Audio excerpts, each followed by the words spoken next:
What's going on, YouTube? It's your boy Dermy Wormy, and it's finally here. It's finally here, guys. The end to Robyn in the Hood. That's right. The end of Director X's possibly show career. The end of this. I'm gonna bet series. Let's be real. This is not even a season ending. Okay, I'm going to back up. Maybe there's a good likelihood that there will be a season 2. There is a likelihood. How strong of likelihood? I don't know, but this show was heavily actually bankrolled by the Canadian government. So who knows what's actually going to happen. But you know what? All I can say is this was one of the weirdest endings to a show. It establishes not only are the Hood a criminal element, by the end of it, the entire Sherwooders are a criminal element. So yeah, we got some issues to go over, don't we? So we're just gonna get right into it, okay? And I'm not even gonna care about editing all this to take out VLC, okay? I'm just gonna go straight on into it. So we start off with Robyn and LJ talking about feelings and stuff, talking about the house. There was a line about sword fighting and stuff, not you know, gay sword fighting. I mean, actual playing with swords and causing damage to a house. Tracy said something about like, hey, a home with no scars isn't a home. But if we did this in her room, it would have been a nightmare. But on top of that, you also got to realize there's this weird element of, hey, I get this whole thing of, hey, you know, a home without scars isn't really a home. But you do rent this place, so you just destroyed probably the safety deposit. I'm just going to say. Granted, it seems like they want to live in this place forever, so okay, whatever. Anyways, they continue talking about emotions, talk about Lionheart and Sheriff taking the ring and stuff, emotion. Then they get a blowhorn coming outside of the sheriff saying, hey, guess what, Sherwooders? Because John Prince purchased everything, okay? Y'all got to get out tomorrow, okay? This is now private property. Y'all got to leave. Bye. And yeah. Then you get a red cap there, drinking. Everything's good. Oh my God, worry, intro, move on. Okay, we cut it over to Caramel, Soy Boy, and Fat Guy packing up Caramel's home. Caramel and Soy Boy end up talking about how how I guess Caramel's going to be living at Soy Boy's mom's place. You got to be careful. Fat Guy in the back is actually just eating the food. Robyn and LJ show up, and I'm just speeding through this because it's a bunch of setup directly into all the Sherwooders are criminals. Yeah, be gay, do crime. Okay, so Robyn shows up. Starts talking with him, saying, hey, what are we doing? You know, I'm going to fight. We're going to lead a fight and everything. That's the plan. They're all like, well, we can't win against this, okay? We're just a little guy. We can't win against this army. And this is when Robyn brings up the brilliant idea of the Sherwooders can fight. Yeah, we're going to get everybody involved. But then she gets a phone call from Marion. So then she goes down to the rec center, I guess, to go talk to Marion. Marion starts talking about all the data that she collected and everything and how they need to continue going through it. Everything that happened to them was awful, you know, being arrested and stuff and being put into a black site, yada, yada, yada. Whatever. I'm speeding through this because I'm basically boiling it down to what actually happened. Talking about the data. Hey, I need your friend to help out with the data. You know, Fat Guy needs help with the data. Robyn says, okay, yeah, fine. We'll get the Fat Guy to help out with data. They then teleport back to Caramel's room, where now it's a huge mess. I just gotta say, it was very clean a moment ago, and now it's an entire mess. So, okay, well, anyways, Fat Guy, you know, is struggling because he's now typing with injured fingers, because last episode, the sheriff took out all of his implants and stuff, and he's actually struggling. And Marion's like, oh my God, did they do that to you? Yes. They took out my implants, and before I could feel my technological advancements, and now I can't, and now I have to pretend to type on a fake keyboard. Legitimately, he's typing on a fake keyboard. He's actually typing on these. But anyways, they continue on. They start talking about like all these documents don't make sense to me either. They just keep scrolling through documents and stuff until they find one that Marion knows. Marion then calls Robyn in, where Marion starts showing that, hey, there's something more going on, because they're trying to track what John Prince's plan actually is.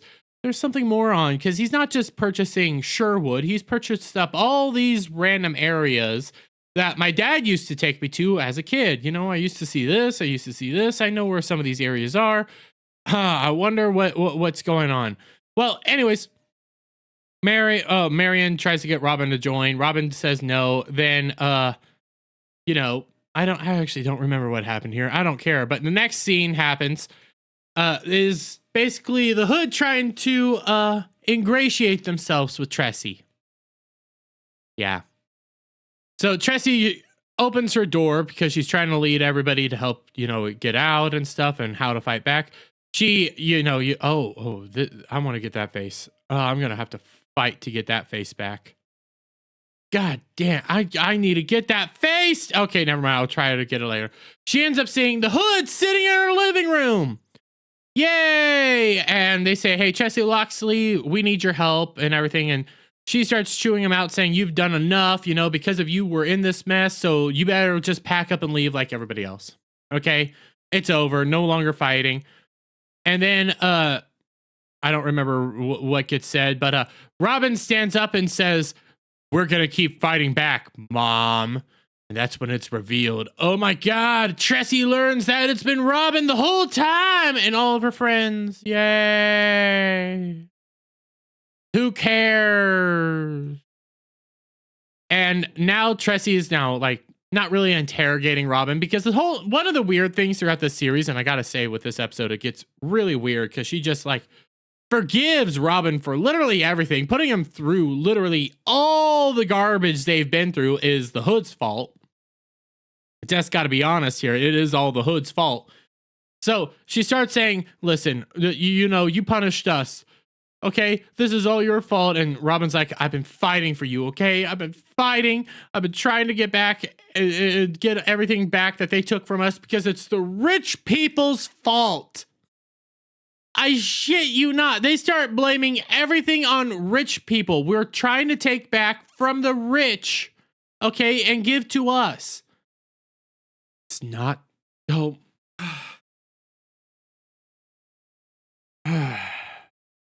They go on a whole diatribe of blaming the rich for literally everything. And it's insane. And it ends with Tressie basically saying, you should have just told me. And yeah, moving on. You end up getting, you know, Tressie keeps chewing into her, saying, hey, you know, we've been punished, pushed around and everything. Then you get little girl coming in saying, I knew all along, you know, I'm with Robyn on this. We need to fight back and everything. She's been doing right. And yeah, yada, yada. We end up cutting over to the rec center, where Tressie is now basically talking to all the Sherwooders with the Hood behind her, saying, hey, we need to stand and fight. This is our home. This is our place. We need to stand and fight back. And everybody's like, yay. Paraplegic black women save the day. Yeah, basically they're gonna hold up in the entire Sherwood, turn it into a fortress, and fight back. Yeah, in doing so, you have now condemned all of Sherwood to being a criminal organization, and yes, they should all be taken care of. They should be all dealt with like yesterday. It is that bad. It is beyond awful. So, okay, they start making their plans, mapping out everything. Hey, we're going to board up almost every entrance. We'll use the tunnels to get back and forth, because they don't know about the tunnels, but we do. So we'll just use that to help get through everything. One entrance needs to remain clear in case we need to escape. But yeah, that's what we're doing.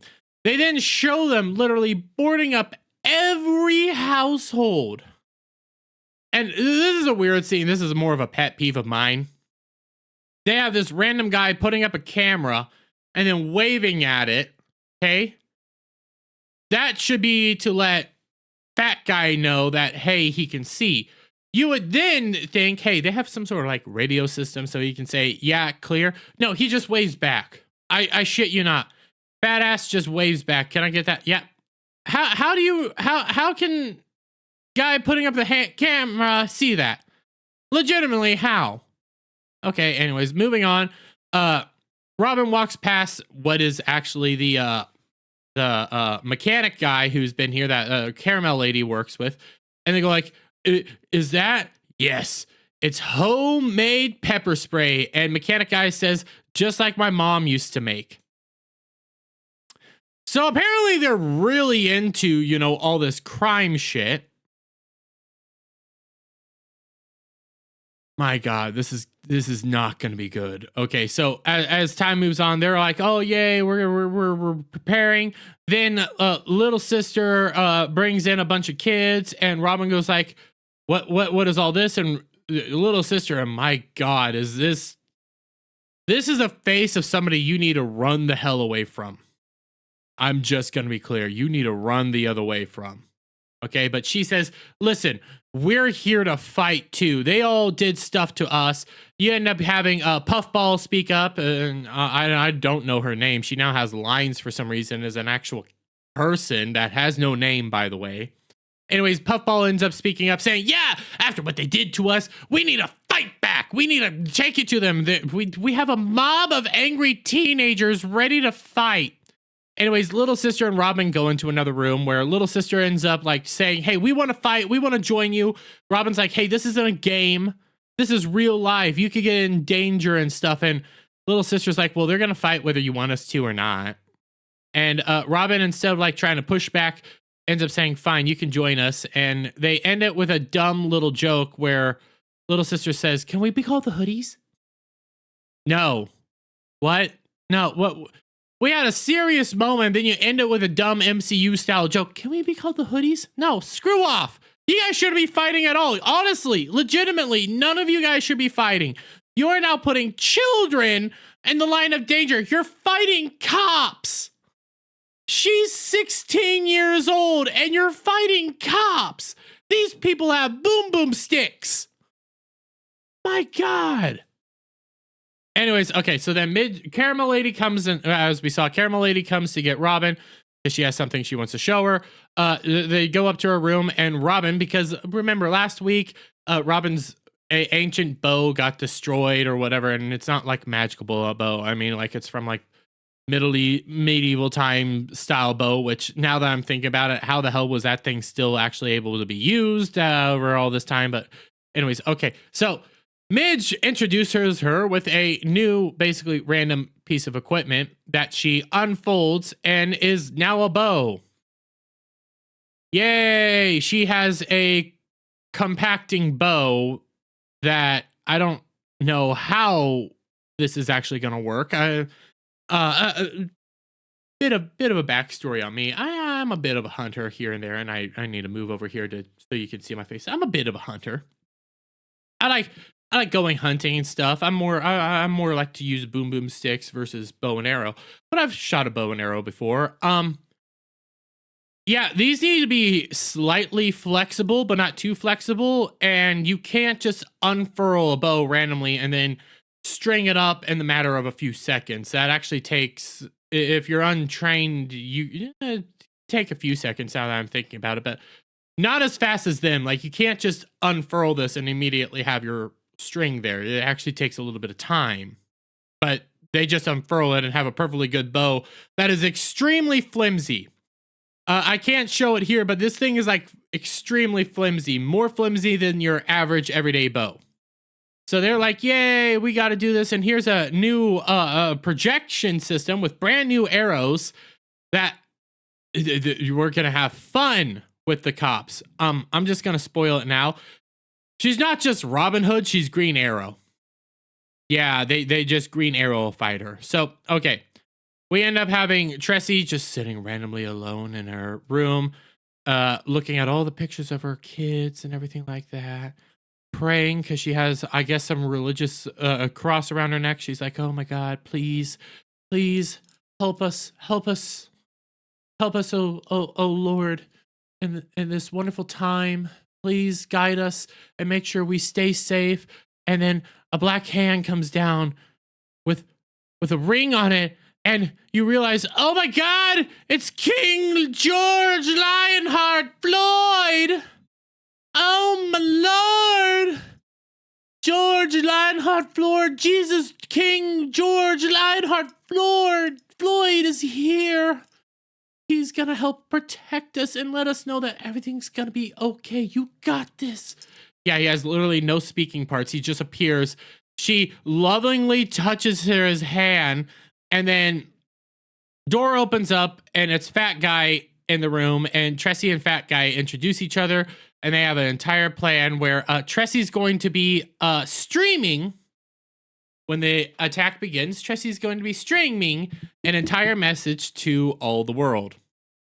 Yes. And we'll get to that, because why didn't the cops do a certain thing? Because that's super retarded. Anyways, okay, we cut to Marion. She's at the park. She's now apparently has connections to the mayor, who knows her by heart and everything. And the Marion began talking about, hey, we need to start doing stuff. We need to push back. We need to stop the sale. And the mayor's like, no, we can't. I mean, the government already passed the bill. The House, it's not the House. I don't remember what they called it. Anyways, they already passed it. The sale's finalized. They're going to go through. Everything's okay. It's all said and done. I can't do anything. I can't veto it. I have to respect their decision. Remember? I got to do that. That's government. And Marion says, well, the sheriff's in deep. The sheriff caused that riot the other day, even though last episode, the mayor even said, hey, the sheriff caused the riot. I know you caused the riot. I'm going to start coming down on you and everything like that. Well, then the mayor says what I said literally last week. How do you know that? So wait, you know that, but you don't know that. And she says, well, do you have proof that she did that? Wait, so now proof matters. No, this is a condemnation of the mayor. Now proof matters? Now all this matters? You've been going to war with the sheriff saying, you're doing all this. I know you're doing all this, but you never had proof at all? Oh my Lord. So you knew she was running a government agent black site. You were there last week, by the way. You knew last week you said you did this, but now you're saying, well, I don't have proof that you did this, and I don't know if you actually did this, so we're just gonna move on. God damn, I hate government. Anyways, okay, so words. Marion ends up trying to show the mayor, hey, he's buying up all these lands. The mayor says, well, he's a residential development guy. He buys up land all the time to do stuff with it. I can't stop that. Yeah, capitalism. You can buy land and stuff. And Marion's like, you got to stop him. You got to stop him. She's like, well, I can't. And look who's now here to help. The mayor, it looks like. Yep. John Prince is now capturing Marion because, hey, we got to do this. So Marion goes with John Prince. Things are done. Cut over to the sheriff's office, and I got to be very careful with what I show here because it's not pretty. I got to be honest, it's not pretty. But Red Hat and the sheriff just got done doing a lot of nookie and everything, and they start talking about emotions and saying, hey, you're going to miss the Sherwooders. Nah, yeah, I'm going to miss them a little bit, but it is what it is. The sheriff ends up pulling out Lionheart's ring, hands it to Red Hat, and says, listen, you're mine forever. Red Hat says, I'm yours forever. They kiss, and that's that. Yeah.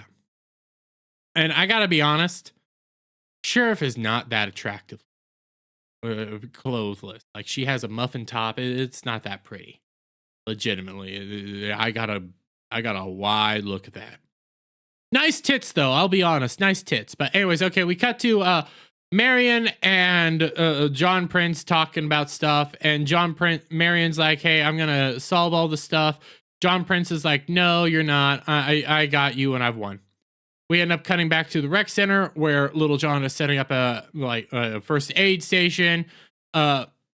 I don't remember what all gets talked about here. Oh yeah, we need to be careful because George Lionheart Floyd died for us, and now we need to stand up like he would, and I guess not. I don't know anymore. They start talking. I don't remember. Loving moment. They fat guy comes in to interrupt, saying, "Hey, it's begun. We got emergency on our hand." They end up showing off that fat guy knows that John Prince captured Marion. Okay, so they start talking like, what are we gonna do? Robyn says, "Hey, I need to go save her." Little John's like, "No, can't do it. I'm gonna do it. I'm gonna do this because I'm the hero now." So that's his plan. Robyn says, well, also Robyn needs to stay behind to help lead the fight, which now that I'm thinking about it, because I end up going all this off the top of my head as I'm going through it, things start dawning on me. Robyn was just about to set up all the Sherwooders to fight to, defend Sherwood. But then she was more than willing to drop all the Sherwooders, everything she was just doing for a vagina, for a Vagu, to go Caesar! Wow, I guess everything that you were doing means nothing now? No, Little John's right. He should be the one to go do it. Anyways, okay, so that's the plan.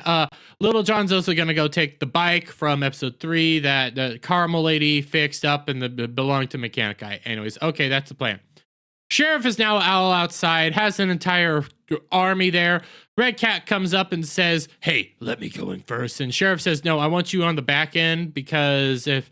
I need your help to catch out stranglers if anybody tries to run out and help arrest them. That's what I want." And Red Cap gives her a look like, are you serious and stuff? And now he's being whipped and pushed around by his woman, because he can't have agency. Anyways, Sheriff announces, "Hey, we're coming in. All forces move in, yada, yada, yada." Everybody's going in. She goes in first, by the way, which makes no sense. So you're not sending in Red Cap, but you're more than willing to go in. Okay, that makes sense. Your leader is going in right away, but Red Cap, your number 2 guy, you're not going to send him in right away. Okay, it makes sense. That makes strategic sense all along. So she walks up to these doors that are obviously barricaded in, knocks on them. Little sister, who now has her own mask, which is a squirrel mask, and boyfriend are right behind. They mask up. They then go up to this. I'm trying to see if I can get the shot just right. Oh, yeah. Okay. It's not good, but they have that homemade pepper spray. They spray it into the sheriff's eyes directly. And then Robyn comes around with her new bow or new arrows and shoots out. By the way, this is awful CGI. Shoots out tons of smoke to help distract everybody. And then an army of little hoodlings come out and begin spraying them all with pepper spray, chasing them out. We then have, I don't remember what these two talk about. Stuff's getting serious. Oh yeah, I forgot to mention this. Okay, I forgot to mention this. Before they went in, the sheriff said, "Hey, I want all Wi-Fi down. I want jammings all over the place so they can't call out, they can't stream out, they can't do anything. I want them deaf, blind, dumb." Okay, deaf, blind, mute, whatever you want to call it. Okay, she says deaf, blind, dumb. Okay, that's what she wants. What happens next, which is the fat guy's plan, is stupid on so many levels after you take into account what the sheriff wanted them to do. So, okay. Random tech guy shows up, hands the sheriff this because she needs to see it, and she ends up seeing Tressy's streaming. Oh my God, Tressy's streaming, because this goes into Fat Ass's plan, his plan was using a retro style of developing stuff and sending information out. What was that plan? We cut over to Tressy, who's talking all about the rich and everything, and like how they're bad and how they take from us and they just punish us little guys. What was her the big plan? Yeah. Ethernet cords. Cable was their big plan. Ethernet cables. So, okay. Right now, I have to do a lot of this off of Wi-Fi. It is what it is, just how my setup is. But the majority of people that use technology actually do plug directly into the wall, directly into their router or whatever thing like that, because that helps boost your signal. So you mean to tell me this retro thing that people still do today, a lot of your big streamers do it, they actually have their modems right there. This retro thing is just so retro? Okay, good. But on top of that, you're going to sit here and tell me that the cops didn't think, you know what? When we're going to go deaf, blind, dumb, we're going to cut off all their connections to the outside world. We're not going to cut the cable. We're not going to cut their internet cables or anything like that. We're not going to do that. Oh, that makes perfect sense. That's retarded. Retarded among so many levels. So, okay, Tressie this whole time is just talking about how the rich are bad, the police are bad, everything's bad. They just want to crush us little guys. We're innocent victims here. You know, we don't harbor any criminals or fighting back right now and pushing back hard. Whatever. We end up having Little John running out. Redcap turns around. He ends up seeing, I guess, Little John escaping. I legitimately, oh, here he is. He sees Little John getting out. Red Hat says, hey, I'm going to run after him. And then Sheriff says, stop. I have a special plan for you. And Redcap stops and everything. We cut over to Marion with John Prince. Marion's trying to escape. She can't because the doors are locked. So she grabs I think a letter opener. John Prince walks in, says, hey, okay, so this is, listen, I've helped out a lot. You need an outside with me. Okay, just stop your pestering and everything. Okay, be a good little girl. John Prince then reveals his entire plan. They turn John Prince into Trump. Because his plan, which is stupid, by the way, but okay. His plan ends up being that he purchased up a bunch of random areas in low-income spots, okay, to push everybody out. And Marion says, well, how are you going to rehome these people, okay? What's your job, your plan there? And John Prince says, I don't have a plan to rehome them because I also bought all these areas to like the levee around the lake and all these stuff like that. I'm just going to flood them. I'm going to destroy the levees. I'm going to destroy the dams and everything. And I'm just going to flood them. And Marion's like, oh my God, that's an awful thing. You're going to kill so many people. And he goes like, I don't care because every castle needs a moat. Because his plan all along, I don't know how this is supposed to work. Okay, because this is already a developed city. I legitimately don't know how this is supposed to work. And I don't know how he was ever thinking he was going to get away with this. And I don't know how he thinks he's ever going to get away with this. But okay, so his plan was buy up all these areas, build a giant wall around the rich areas, and then flood all the lower income areas to keep the commoners out, to keep the barbarians out. That's what the old kings used to do. They used to build these massive fortresses to keep the barbarian and rabble out. Now I'm going to do it again. So you mean old governments used to do that to help keep out, you know, invaders? You're going to do it because you're rich and snooty, because you're Trump. They're trying to invoke Trump here, which makes no sense because Trump's not even in office anymore. But that's the ultimate plan. He randomly goes to pick up a sword. I think maybe to kill her. Marion then puts the knife that she got behind his head. And she starts like saying, we're going to stop this now. John Prince starts laughing and then his guards show up. Yeah, I don't know how Marion thought she was going to get away with this, but guards show up, grab her. John Prince is now like, yeah, I've won, and is about to basically kill her when the elevator doors open up. One of his guards says, I'm sorry, sir. And it shows Little John in his outfit. He knocks out random guard and he has a bow stick. Walks in, goes like, who's next? Okay, then. Okay, so guard, he can get up there. I guess you didn't perimeter the place good enough because he only has a bow stick. You have guards with probably guns. You need more guards, John Prince. Everybody in this thing is broken. Everybody's broken. Anyways, okay, so Sheriff's plan's now enacted. Her plan is to send, I guess, Red Hat in, and that's what she does. And Red Hat then finds his spot, and his spot is to shut Tressie down. That's right. So he closes the door. Tressie realizes he's here. Stream begins to have issues because you can hear that Tressie stops and you hear Red Hat show up.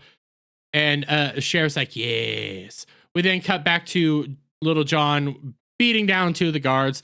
He now has John Prince. John Prince is there with a knife around Marion's neck.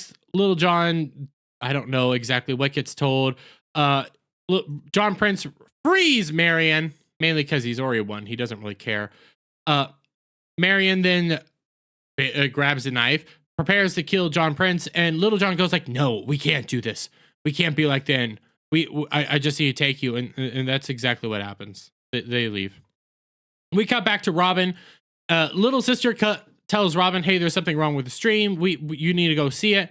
Robyn runs up there and we see that Red Hat, we already established he's a bad dude, but he's now pushed Tressie out of her wheelchair, shut down the whole stream, unplugged it through the laptop, did everything he needed to do. I don't know why he didn't crush the laptop especially, but okay. He's now preparing to basically kill Tressie. Robyn comes in, shoots him with an arrow, and he comes and tackles Robyn into the wall.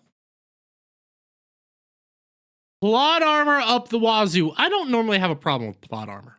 Legitimately, I don't. But this is next level plot armor because this is a full-grown man ramming all of his strength, and I need to see if I can get the actual shot. He's ramming her, okay, Robyn, into this drawer and the corner of the wall with all this strength. See, she slams into here. He's doing that with all of his strength. Robyn is a 90-pound woman soaking wet. This would have killed her or badly damaged her to the point that she can't do anything else. She's probably paralyzed right now herself, but now she's on the ground. Red Hat is about to keep just beating on her and stuff. She sees that he has King Lionheart Floyd's ring, George Lionheart Floyd's ring and everything like that. And she's like, oh no, I need to get that. She begins to fight back, kicking him, punching him, throwing him around, doing all sorts of judo moves and boxing moves, I guess. Okay, we did establish she can fight, but okay, but she's going up against a full-grown sheriff. He ends up grabbing her, throwing her across the room. Legitimately, because again, she weighs like 90 pounds. He then walks up to her, begins punching her, kicking her, treating her. Honestly, should have killed her by now. Legitimately, the amount of damage he's caused to her should be catastrophic. She should have broken ribs. She should have a broken arm. She should be bloodied, everything. Okay, that should have happened. This is a full-grown man. He ends up walking over to Tressie, has his gun, prepares to pull his gun, brings up his hand and goes like, oh my God, you murdered by the Hood. This will be the greatest moment for the sheriff wanted you dead, but this is going to be even better. This is going to be even better. And she's like, oh yeah? She looks over to her laptop, which is plugged in. Yep. Everything's getting streamed out. Which, okay, everything's getting streamed out as of now. They should have seen him say, the Hood killed you. Sheriff couldn't have planned this any better. Sheriff says she wanted this good. It couldn't be any better. I'm going to show you what ends up happening. Anyways, Robyn's now magically up after being kicked, thrown around, just basically destroyed, slams a jar into the back of his head. He falls down, and guess what the jar was? If I can get the shot. If I can get that just right shot. Yep, she slams the condom jar in the back of his head. The condom cookie jar.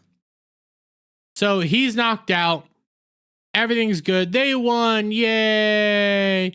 Fat ass then takes the stream, which was being streamed out to everybody, but then takes it, edits it, and puts the line, she couldn't plan this any better. She couldn't plan this any better on a loop, cutting out any of the context. So wait, you took out all the context and just had she couldn't plan this any better rolling over and over again, instead of him saying the sheriff wanted this good, and trying to blame this on the hood, trying to, do all that. But no, she couldn't plan this any better over and over again on a loop. Okay, that makes sense. Anyways, they established that they've lost and everything, and oh my god. We then cut to an ambulance because there was a cut commercial ambulance come back. Anyways, Red Hat wakes up in the ambulance. Sheriff's there like, it's okay. We're taking you to the hospital now to get treatment. Everything's fine. Sheriff asks for some alone time. She comes in, says, I love you, and then stabs him in the neck, killing him. Poisons him to death. He then goes into cardiac arrest. He realizes that she killed him. He's dead. It's just stupid. She calls for help. EMT shows up, says, oh my God, something's wrong. He's going into cardiac arrest. I don't know how they don't end up seeing the needle mark, but okay. Anyways, we cut back to Robyn, who's, by the way, perfectly fine. Fight's over. Robyn, who was thrown into that wall, thrown onto the floor, kicked viciously. She's fine. No broken ribs, no signs of damage or anything. Perfectly fine. All things good. Yeah, no, she should be like very damaged. So they're cleaning up. Sister says the government could have at least done this part for us, but I guess not. They end up coming in. Tressy's there, and they're listening to the hood rap music. Tressy says, turn it on. Little sister says, I thought you didn't like this music. And then they start, dancing. Everything's pretty much wrapping up. Anyways, knock on the door. It's Marion. Robyn and Marion go out. They start having talk about emotions and feelings, and they kiss. Oh, they kiss passionately. Oh, and I forgot to say this. Marion thought she was going to die. And that moment when she thought she was going to die, all she could think about was Robyn. Oh my God, you're so beautiful. And they kiss. They're gay. And around the corner comes Little John, who just saw it all. And Little John goes like, Carmel lady is throwing a party. Yay. Come join us. Anyways, we end up cutting over to, I always say anyways a lot. I need to stop that. Okay, we cut over to not Little John, John Prince, who's now looking over at everything. And Mayor comes in, says, you've been beat, everything like that. And John just laughs at her, says, you know what? If you can't get anything, if you can't have other people do it, no, if you want the job done right, do it yourself. So he announces he's going to be running for mayor, and he's going to be taking her job in a year's time. She ends scared, and yeah, that's how that ends.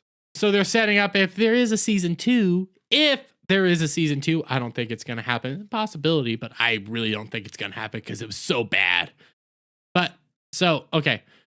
If there's a season 2, it's all going to be about his campaign trail. We then cut over to the party going on. Yay, emotions, having fun. Yay, we won. Handing over the ring that she took from Red Cap, which is his ring. Little sister then shows up, says, something's going down. We need to show it. And they do a press conference where, again, the show ends up forgetting everything that just happened. One, yes, the Sherwooders are entire criminals that fought against the cops to evict them from private property. They legitimately fought against them. They assaulted cops. They are all now criminals. They're Antifa. It's bad.